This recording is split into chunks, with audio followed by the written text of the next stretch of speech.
In this video, I'm going to tell you about my experience as a lifelong Android user who switched to the iPhone X for a full year and came back to the Pixel 4a and Android 11.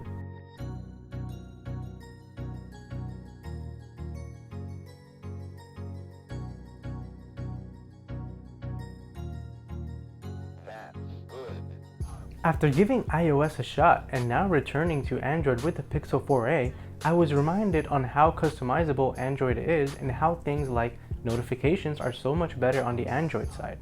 But there are still many drawbacks that continue to draw me to the iPhone as well. Having spent a whole year with the iPhone, one thing always stood out: the fluidness of the OS. No matter what I was doing, from pictures to gaming and having a million Safari tabs, stutters and lag were non-existent. The fluidness and the smoothness of all the animations in Google's OS have never been their hallmark, and with different skins on top of Android, it is not always a sure thing, especially after a few months of use. But now, using Google's stock Android on the Pixel 4a, it feels super smooth between a vast variety of animations, and I am excited to keep testing it for the long haul and see if it starts to lag or stay smooth the whole way through. Let's talk about the pros. Coming back to Android 11, the first thing that sticks out is how fast it feels.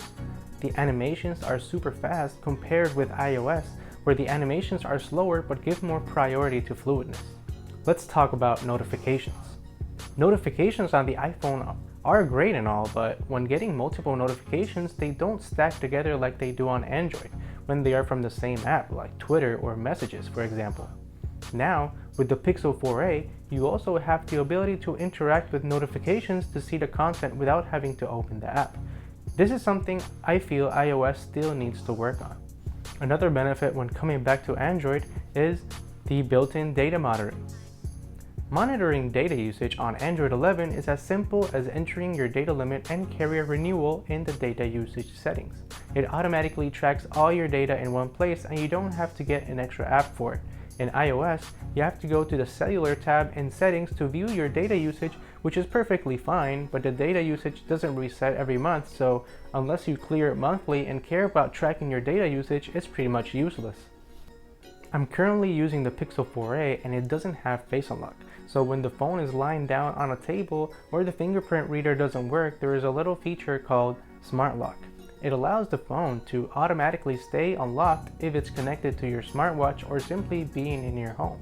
This is great for those times you can't unlock your phone for whatever reason. Having USB Type-C is simply what every phone should have, especially for me since most of my devices use Type-C, from the iPad Pro to the Nintendo Switch to the Pixel 4a. It all makes charging everything that much easier. No more having extra cables lying around, and is a huge deal when traveling. Having one cable for every device just makes it so convenient. Widgets are great in iOS 14, but it still lags in comparison to Android widgets, where you can tinker everything to however you want it to be. This also leads me to my next point: the ability to arrange icons however you want. Arranging widgets in iOS now is cool and all, but the inability to arrange these apps below them or where you want them is just a nuisance. By now you must be thinking, why would you not stick with Android then? The answer is, Android still has many drawbacks and there are many features that are just plain better on iOS. Let's talk about what isn't so great on Android. One example is apps. Still in 2020, developers just seem to make better apps for iOS. MyFitnessPal, for example, has its app both for iOS and for Android, but for iOS, the app is way more fluid and feels like it is years more up to date than the Android version. Also, when dealing with landscape mode for Google Maps or even YouTube TV, for example, in Android, it blocks out the notch portion like it was designed for every notch design out there and lacks polish.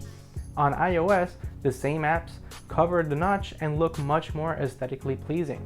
And in the YouTube TV app, you can't fill the screen completely like in the normal YouTube app, which you can do in the iPhone. This just feels wrong because you would expect the Google apps to work better on their own devices, but this is just not the case. Come on, Google. Also, a lot of apps on iOS simply do not even exist on Android. One example is the Reddit client I was using, Apollo. When I returned to the Pixel 4a, it wasn't available in the Play Store. Sure, there are plenty of Reddit clients on the Play Store as well, but it's something you need to know before jumping from one operating system to another. The navigation bar on Android, even though it is gesture-based, still leaves a black bar on the bottom of the screen, which is just a waste of screen real estate. Which leads me to multitasking. Multitasking on Android is still not as fluid as it is on iOS. Don't get me wrong, it works just fine. It doesn't stutter or lag when triggering the animation, but it just doesn't feel as natural when swiping and switching apps. Also, when triggering the gesture-based multitasking, you can only view one app at a time when scrolling between apps, unlike in iOS where you get 3 or 4 apps at a time, giving you a better sense of the apps open when scrolling through. Lastly, another drawback depending on the person is the use of iMessage. If you have friends or family members who use iMessage, then you're going to have to stick with that age-old SMS game when on Android. I don't see Apple creating an Android version of it, so we'll just have to deal with it. All in all, these are my thoughts when going back to Android after a full year of iOS use. Both are great in their own way, and honestly, I'm going to be hopping back and forth between these two as I review every phone coming out for you guys, especially now in this tech fest that we have going on with a bunch of new phones coming out. The OnePlus 8T, the Pixel 5, and the new iPhones are next up in the pipeline, so stay tuned for the in-depth reviews and comparisons on them, and subscribe to the channel if you like videos like this. Let me know in the comments, what are your favorite features of iOS or Android? Is there any reason you stick with one or the other? I would love to hear your thoughts on this. Thanks a lot for watching, and I will see you guys on the next one. Peace.